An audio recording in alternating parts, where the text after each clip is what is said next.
This is WMBF News at 4. A former police officer accused of using his taser on a suspect whose back was turned is now arguing his case. Why Adam Rayner says this was all justified. And after an alarming rise in violence, local leaders are attempting to put a stop to it. What program they plan to bring back. But first, many of you are getting ready to travel to see family and friends. So Robert Whitehurst has a look at the weather you'll see along the way in his First Alert forecast. Robert? And if you're looking for something fun to do on Thanksgiving, there are a few turkey trot races across our area right now. You're looking at video from the 2015 event in Surfside Beach. This year, the race in Surfside will begin at 8 a.m. at the Surfside Pier. Now in Florence, the race begins at 8:30 a.m. and also in Myrtle Beach, the turkey trot will take place at the Black Dog Running Company on Faro Parkway, and that begins at 8 a.m. Great motivation there. Thanks, guys. Well, last week we told you 3 K-9 officers with the Myrtle Beach Police Department received body armor. Now we're getting a first-hand look at how that equipment will protect them. These vests are bulletproof and stab-proof, specially fitted for each of the K-9 officers, Roscoe, Allie, and Kelly. These K-9 officers are just as valuable to the department, and just like we expect police officers to wear their vests, they too need body armor. But first, breaking news at 4. Sidney Moore's kidnapping trial won't be held in Horry County. A judge ruled the man charged in the disappearance of Heather Elvis will be tried in Georgetown County. The order says the defendant filed a request for a change of venue back in July following Moore's June kidnapping trial, which ended with a hung jury and a mistrial. Now, the order goes on to say that the jury questionnaires show social media spreaded information about this case across the Horry County community, and that's why the court doesn't believe it can find a fair and impartial jury here. While we know jurors will be pulled from Georgetown County, we still don't know when Sidney Moore will head back to court.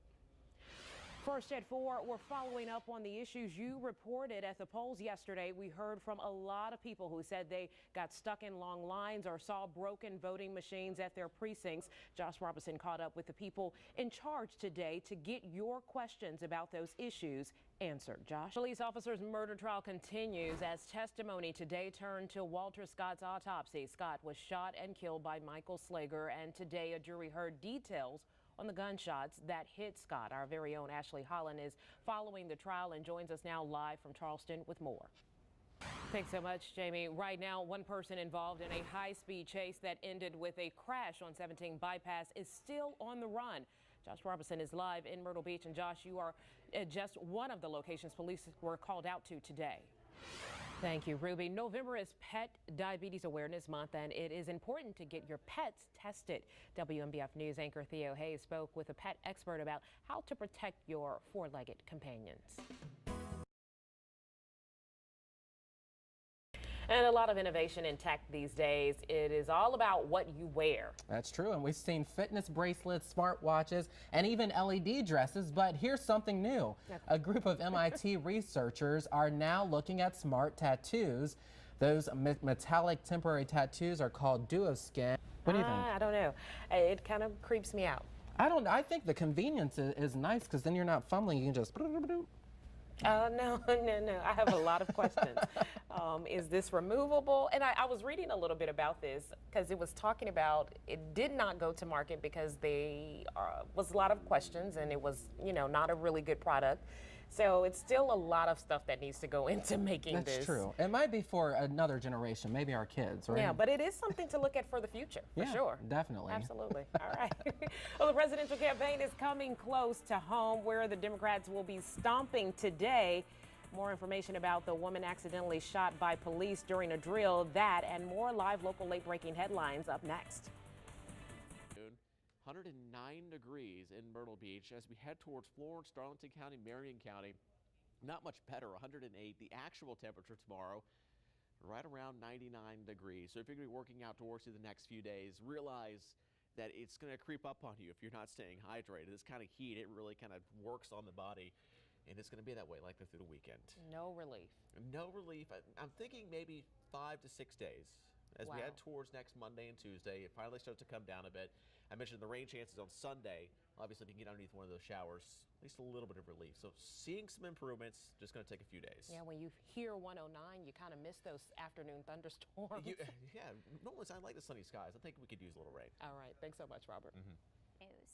Thank you, Katrina. A crawler crane collapsed this morning in New York City, killing at least one pedestrian and injuring 3 others. This video shows the crane collapsing as it's being lowered to be placed in a more secure position because of strong winds. Officials say the crane is owned by Bay Crane and operated by Galasso Construction. Several cars and nearby buildings were damaged in the collapse. Thank you, Meredith. As Thanksgiving is less than a week away, we want to make sure your holiday is a pleasant one. So the Myrtle Beach Fire Rescue Department held a turkey fryer demonstration to make sure you can safely cook your meal. This event focused on the do's and don'ts of frying a turkey and trying to make people aware of the dangers of using a turkey fryer that requires oil.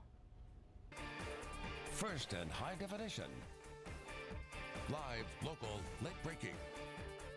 This is WMBF News at 4. If you have ventured outside the house today, you probably noticed quite the chill in the air. In fact, we're down more than 20 degrees from yesterday alone. Robert Whitehurst has your forecast. Then foot golf. You heard me right. A game we first told you about right up at the road in the Calabash has made its way to the Grand Strand, and we'll tell you where you can play. Also at 4, how a single drop of blood could detect dozens of diseases, including cancer. Plus, the grades are in for South Carolina when it comes to graduation rates. We'll show you how we did. Welcome to WMBF News at 4. I'm Christelle Bell. Well, we have finally made it to Friday, everybody. So glad we're here. But boy, things have changed since yesterday. Meteorologist Robert Whitehurst joins me now. And Robert, what's going on, man? Temperatures drop like this. We go outside. If there's anything you've had plenty of